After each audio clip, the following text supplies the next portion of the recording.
Hello everyone, আমরা চলে এসেছি এসএলএসটি জিওগ্রাফির ক্লাস নিয়ে। এসএলএসটি জিওগ্রাফির আমরা চ্যাপ্টার ধরে ধরে আলোচনা করব গুরুত্বপূর্ণ প্রশ্নগুলো। আজকে জিওমরফোলজির ওপর আজকে আমাদের আলোচনা হবে। জিওমরফোলজির দেখো প্রথম প্রশ্ন কি বলেছে।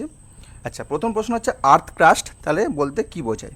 আর্থ ক্রাস্ট কি না, পৃথিবীর সবচেয়ে বাইরের কঠিন স্তর। পৃথিবীর সবচেয়ে বাইরের কঠিন স্তরটাকে আমরা বলবো আর্থ ক্রাস্ট। ক্লিয়ার? তাহলে হচ্ছে অপশান বি বা ক্ষয়ের উত্তরটা হচ্ছে সঠিক উত্তর।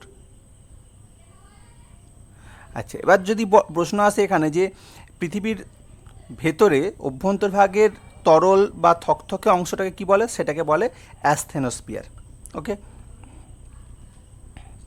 পৃথিবীর সবচেয়ে পাতলা স্তর কোনটি? দেখো, পৃথিবীর সবচেয়ে যে পাতলা স্তর বলতে চাই তাহলে সেটা হবে কিন্তু ভূত্বক। ভূত্বকই সবথেকে পাতলা স্তর, যেটা মাত্র 70 কিলোমিটার পর্যন্ত থাকে। 70 কিমি পর্যন্ত, মানে 0 থেকে 70। এটা সব জায়গায় সমান নয়, অ্যাভারেজ যদি ধরি আমার মোটামুটি 0 থেকে 30 কিমি এর মধ্যেই কিন্তু ভূত্বকটা অবস্থান করে। তাই হচ্ছে পৃথিবীর সবচেয়ে পাতলা স্তর কিন্তু ভূত্বক। 3 নম্বর, মহাদেশীয় ভূত্বক প্রধানত কী দ্বারা গঠিত হয়? মহাদেশীয় ভূত্বক প্রধানত কী দ্বারা গঠিত হয়? আচ্ছা, মহাদেশীয় ভূত্বককে আমরা কি বলি? সিয়াল বলি, তাই না? সিয়াল মানে কি?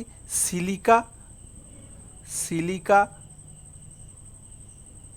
আর aluminium.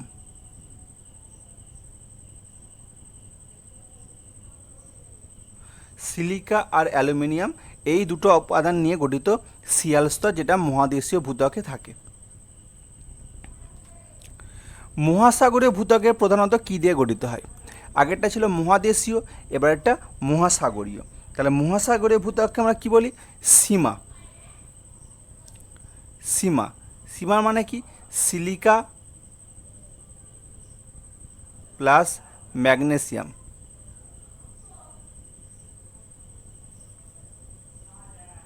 Silica plus magnesium, sima. পরেরটা, মহাসাগরীয় ভূত্বকের গড় পুরুত্ব কত কিমি পর্যন্ত মোটামুটি মহাসাগরীয় ভূত্বকটা দেখতে পাই? মহাসাগরীয় ভূত্বক মোটামুটি দেখা যায় 5 থেকে 10 কিলোমিটার পর্যন্ত। 5 থেকে 10 কিলোমিটার পর্যন্ত মহাসাগরীয় ভূত্বক আমরা দেখতে পাই। মহাদেশীয় ভূত্বকের গড় পুরুত্ব কত? মহাদেশীয় ভূত্বক মোটামুটি দেখা যায় 30 থেকে 70 কিলোমিটার পর্যন্ত।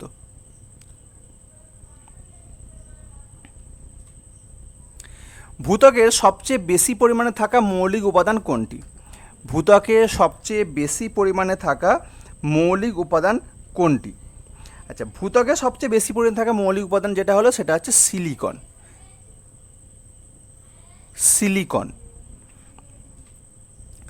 ভূত্বকে ভরের দিক থেকে কোন উপাদানটি সবচেয়ে বেশি পরিমাণে বিদ্যমান? ভরের দিক থেকে যদি সবচেয়ে বেশি পরিমাণে জানতে চাই তাহলে উত্তর হয়ে যাবে অক্সিজেন।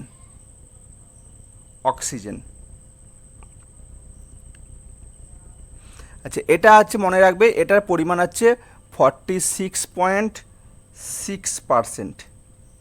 46.6%।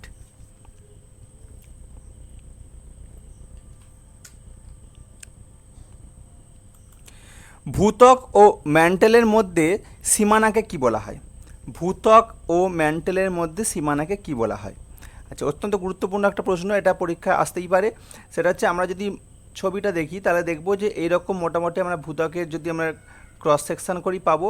তাহলে একদম উপরের পোর্শনটা ভূত্বক, এটা হচ্ছে আর্থ ক্রাস্ট, আর এর মাঝখানের উপাদানটা হচ্ছে ম্যান্টেল, এটা হচ্ছে কোর। এবার এর মধ্যে এই ভূত্বক এবং হচ্ছে ম্যান্টেলের এর সীমানাটাকে বলছে যে এই সীমানাকে আমরা কি নামে চিনি বা কি বলি এই সীমানাকে? আচ্ছা, তাহলে ভূত্বক আর ম্যান্টেলের সীমানাকে আমরা কি বলি মোহ ডিসকন্টিনিউটি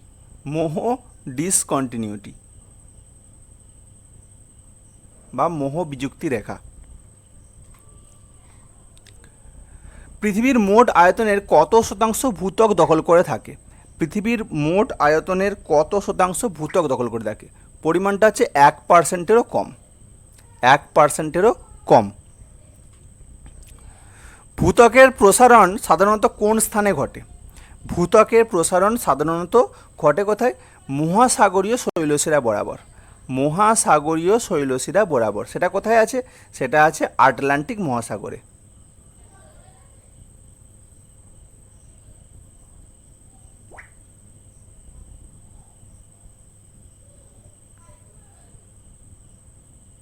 আটলান্টিক মহাসাগরে। ভূত্বকের তাপমাত্রা প্রতি কিলোমিটার গভীরতায় গড়ে কতটা করে বৃদ্ধি পায়? ভূত্বকের তাপমাত্রা মানে ভূত্বক থেকে যত আমরা নিচের দিকে নামতে থাকবো তত প্রতি কিলোমিটারে এর টেম্পারেচারটা কত করে বাড়তে থাকে। ওকে, বুঝতে পেরেছো? আচ্ছা দেখো, যত আমরা গভীরে যেতে থাকবো তত প্রতি কিলোমিটারে প্রায় 25 থেকে 30 ডিগ্রি সেলসিয়াস কিন্তু টেম্পারেচার বাড়তে থাকে। 25 থেকে 30 ডিগ্রি সেলসিয়াস। ভূত্বকে পাওয়া চতুর্থ সর্বাধিক পরিমাণে থাকা মৌলিক উপাদান কোনটি? দেখো এখানে কিন্তু কোশ্চেনটা ঘুরিয়ে দিয়েছে, সর্বোচ্চ বলেনি, এখানে বলছে চতুর্থ সর্বাধিক। সেটা হলো লোহা। চতুর্থ সর্বাধিক হলো লোহা। ক্লিয়ার? এটা কিন্তু সবথেকে বেশি জানতে চায়নি, চতুর্থ চেয়েছে। তাহলে সবথেকে বেশি কে? সবথেকে বেশি অক্সিজেন, O2। আচ্ছা, তারপর কে? তারপর সিলিকা, তারপর সিলিকন, তারপর কে আছে? তারপর অ্যালুমিনিয়াম, অ্যালুমিনিয়াম, এবং তারপরে রয়েছে লোহা। ওকে, তাহলে ভূত্বকে যদি বলে সবথেকে বেশি মৌলিক উপাদান কী আছে? অক্সিজেন। দ্বিতীয় সর্বাধিক সিলিকন, তৃতীয় সর্বাধিক অ্যালুমিনিয়াম, এবং সবথেকে চতুর্থ সর্বাধিক যদি বলে সেটা হচ্ছে লোহা। কেন্দ্রমণ্ডল প্রধান উপাদানগুলি কী কী? কেন্দ্রমণ্ডলে কোন উপাদানটা আমরা দেখতে পাই? আচ্ছা, কেন্দ্রমণ্ডলে যে উপাদানটা দেখতে পাই তার নাম কি আছে? তার নাম হচ্ছে লোহা আর নিকেল। কেন? কারণ আমরা কেন্দ্রমণ্ডলকে একটা নামে চিনি, তার নাম কি? নিফে। নিফে বলে চিনি, তাই না? নিফে মানে কি? নি মানে হচ্ছে নিকেল, আর এফি মানে হচ্ছে ফেরাস বা লোহা। এফি হচ্ছে লোহা। ওকে, তাহলে নিফে হচ্ছে নিকেল আর ফেরাস, তাই এটা হচ্ছে লোহা আর নিকেল কেন্দ্রমণ্ডলের প্রধান উপাদান। ক্লিয়ার? গুরুমণ্ডল পৃথিবীর মোট আয়তনের প্রায় কত শতাংশ অঞ্চল জুড়ে রয়েছে? গুরুমণ্ডল পৃথিবীর মোট আয়তনের 84% এরিয়া জুড়ে রয়েছে। 84%। ওকে, তাহলে ভূত্বক বা শিলামণ্ডল বলতে পারি। ভূত্বক 1%, গুরুমণ্ডল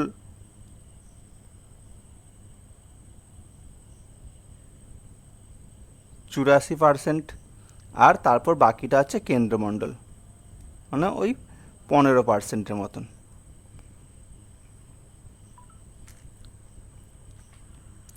গুরুমণ্ডল ও কেন্দ্রমণ্ডলের মধ্যবর্তী সীমানাকে কি বলা হয়? গুরুমণ্ডল এবং কেন্দ্রমণ্ডলের মধ্যবর্তী সীমানাকে বলে গুটেনবার্গ বিযুক্তি। গুটেনবার্গ বিযুক্তি।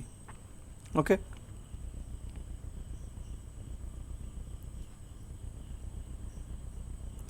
আচ্ছা নেক্সট, শিলামণ্ডল, গুরুমণ্ডল, কেন্দ্রমণ্ডল এর শ্রেণীবিভাগ কে করেছেন? শিলামণ্ডল, গুরুমণ্ডল, কেন্দ্রমণ্ডল এর শ্রেণীবিভাগ কে করেছেন? এর শ্রেণীবিভাগ যিনি করেছেন তার নাম হলো সুয়েস, এডওয়ার্ড সুয়েস।